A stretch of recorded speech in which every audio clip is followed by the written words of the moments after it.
क्षमता से कम काम करने पर हमारी शक्ति क्षीण होती जाती है और हम अपनी असीमित ऊर्जा को सीमा में बांधकर उसका सही उपयोग नहीं कर पाते हैं।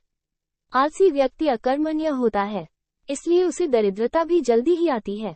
आलसी व्यक्ति उत्साही नहीं होने के कारण जीवन में अक्सर असफलता का सामना करते हैं। तो आइए ऐसे ही एक आलसी लड़के की कहानी सुनते हैं।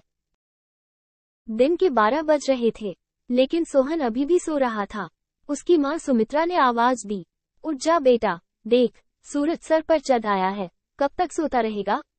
लेकिन सोहन पर कोई असर नहीं हुआ। वो चादर से मुंह ढककर दोबारा सो गया। कुछ देर बाद उसे खाने की खुशबू आने लगी।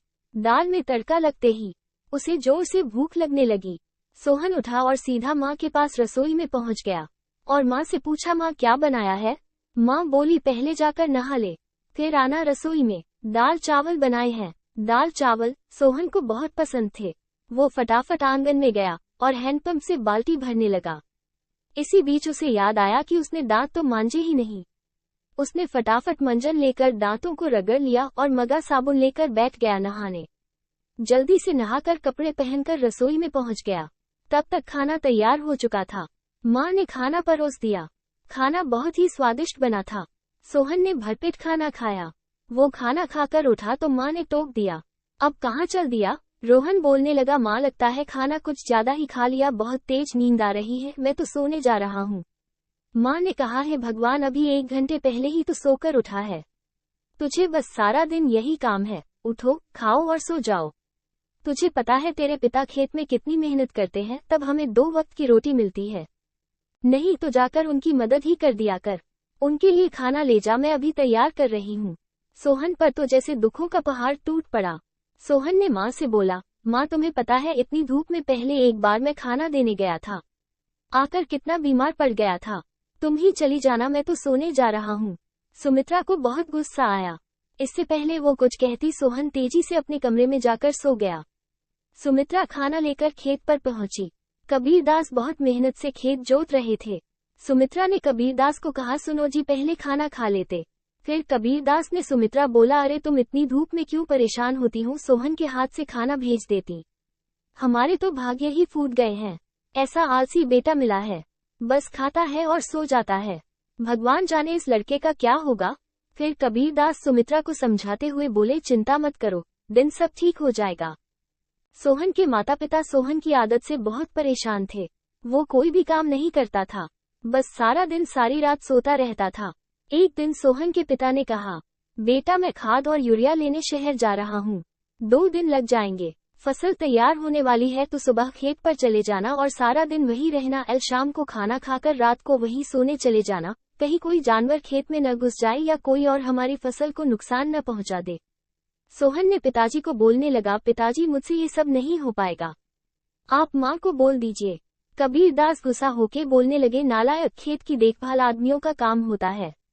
अगर मुझे पता लगा तू खेत पर नहीं गया या फसल को नुकसान हो गया तो तेरी खैर नहीं।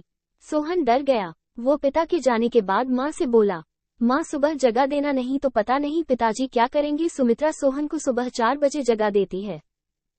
सोहन हाथ में फावड़ा लेकर खेत में पहुंच जाता है। वहां जाकर देखता है चारों ओर ठंडी हवा चल रही थी। वो एक पेड़ के नीचे बैठ जाता है। तभी उसे हल्की हल्की रोशनी नजर आती है। पूरा खेत लाल रोशनी से भर जाता है। सोहन ने ये सब पहली बार देखा था। वो आश्चर्य से सब देखता रहा। कुछ ही देर में सूरज उगने लगा। ये देखकर सोहन को बहुत आश्चर्य हुआ। कुछ ही देर में सभी गांव वाले खेत में काम करने आ गए। सब अपने अपने खेत पर काम कर रहे थे। सोहन पेड़ के नीचे बैठा था। तभी उसके पास के खेत से माधो काका आए। माधो काका ने सोहन को बोले, सोहन मेरे खेत में पानी लग गया है, अब तू अपने खेत में पानी काट ले। सोहन ने काका को बोला, काका मुझे तो कुछ पता नहीं, ये सब तो पिताजी ने कभी नहीं बताया। माधो काका ने कहा, बेटा कभी पिता के साथ खेत पर आया है तो तुझे पता होगा ना। माधो काका ने अपने बेटे को बुलाकर पानी सोहन के खेत की ओर कर दिया। माधो काका सोहन को बोले, जब पूरा खेत भर जाए तो हमें बता देना।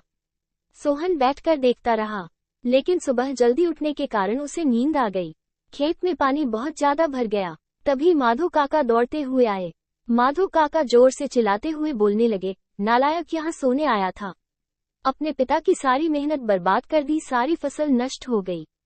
सोहन हड़बड़ा कर उठा। उसका खेत पानी से लबालब भरा हुआ था। माधो काका ने जल्दी से पानी दूसरी ओर काटा, लेकिन तब तक बहुत देर हो चुकी थी। लगभग आधी फसल खराब हो चुकी थी। सोहन ने काका को पूछा, काका अब कुछ नहीं हो सकता क्या? माधो काका उदास होकर बोले, नहीं बेटा, तैयार फसल का ध्यान बच्चे की तरह रखना पड़ता है। समय से पानी देना, खाद देना, जानवरों से बचाना, इसीलिए हम दिन रात खेत पर रहते हैं। अब तो भगवान ही मालिक है। सोहन पेड़ के नीचे बैठा रोता रहा। दोपहर को सुमित्रा खाना लेकर आई। उसे सब पता लगा तो उसने भी सोहन को बहुत डांटा। शाम को सोहन घर नहीं आया, नहीं उसने खाना खाया। उसकी भूख प्यास नींद सब उड़ चुकी थी। अगले दिन जब कबीरदास घर वापस आए तो उन्होंने सोहन के बारे में पूछा। सुमित्रा ने सारी बात बता दी। कबीरदास सब छोड़कर दौड़ते हुए खेत पर पहुंचे। उन्होंने देखा सोहन पेड़ के नीचे बैठा रो रहा था। आधी फसल खराब हो चुकी थी। सोहन ने रोते हुए पिताजी को बोला, पिताजी मुझे माफ कर दीजिए, मेरे आलस ने इतना बड़ा नुकसान कर दिया। आप चाहें तो मुझे पीट लीजिए। कबीरदास ने समझाते हुए सोहन को बोले, नहीं, तुझे मारने से फसल ठीक नहीं होगी। वादा कर आज के बाद कभी आलस नहीं करेगा। चल अब घर चल, वही बात करेंगे। फिर दोनों घर आ जाते हैं। सोहन की आंखों से अब भी आंसू बह रहे थे।